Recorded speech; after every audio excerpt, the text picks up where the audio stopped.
Bien, bonjour, je suis Frédéric Boran et dans cette vidéo on va voir comment enregistrer une macro. Alors, je vous le dis tout de suite, je suis pas super fan de l'enregistrement des macros et vous allez comprendre pourquoi. J'ai préparé un petit cas où en fait on a des coureurs qui arrivent au fil de l'eau et on note leur temps, mais ce qu'on voudrait en fait c'est pouvoir trier les résultats au fur et à mesure et pas attendre que les 13 soient arrivés. Donc ce qu'on va faire, c'est qu'on va enregistrer une macro. Donc on va aller dans développeur, enregistrer une macro, donc on va dire on va dire que c'est une macro qui s'appelle tree.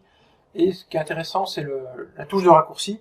On va lui associer par exemple CTRL-N. Alors vous pouvez associer ce que vous voulez. CTRL-N, et puis on va mettre tri des résultats. Donc CTRL-N, ça sera ce qui nous permettra en fait de déclencher notre macro. Ok. On va aller ici dans Données. On va sélectionner notre plage de données. Bon voilà, volontairement je vais aller un peu plus loin. Et on va lui dire de trier tout ça, de trier donc la colonne H du plus petit au plus grand.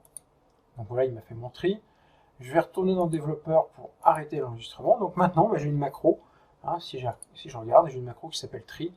Et dans les options, elle est associée à CTRL-N. Pour voir que ça marche, on va continuer. On va mettre deux autres noms, par exemple.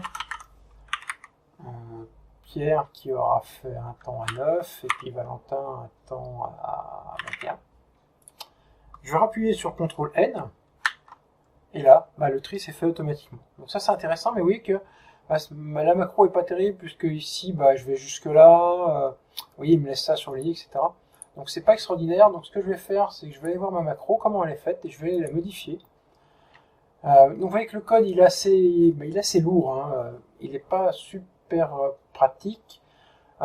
Ici donc on a bien le fait qu'on aille jusqu'à H22, donc finalement je me dis que c'est peut-être pas la peine d'aller jusque là, donc je vais revenir par exemple sur du H20. Alors même si vous comprenez pas trop, vous voyez quand même bien ce qu'il vous fait. Ici vous voyez qu'il y a un truc qui est intéressant, c'est le range.select. En fait c'est la sélection de cellules. Donc je vais faire un CTRL-C, CTRL-V, et je vais dire qu'à la fin, il me sélectionne la cellule A1. Vous allez comprendre ce que ça donne, en fait. Je veux dire, à la fin, tu te repositionnes là, en fait. Je vais enregistrer, donc j'ai déjà enregistré mon classeur. Je vais vous faire une autre saisie, par exemple, Laurent qui a fait un temps à 13. Je vais appuyer sur CTRL-N. Donc Laurent, il est bien positionné. Vous voyez que du coup ma cellule ici a été sélectionnée. Voilà en fait comment on peut modifier et adapter un petit peu les macros enregistrés. C'est toujours un petit peu compliqué, il faut avoir un peu l'habitude pour modifier une macro enregistrée. Puis si vous vous trompez, il faut refaire l'enregistrement. Bon, c'est un peu compliqué, mais ça peut vous rendre de vrais services. Voilà, donc on se retrouve dans une prochaine vidéo pour voir comment on va coder. On va commencer à coder nos propres macros. Et je vous invite à vous abonner à ma chaîne. Donc on se retrouve dans une prochaine vidéo. Merci.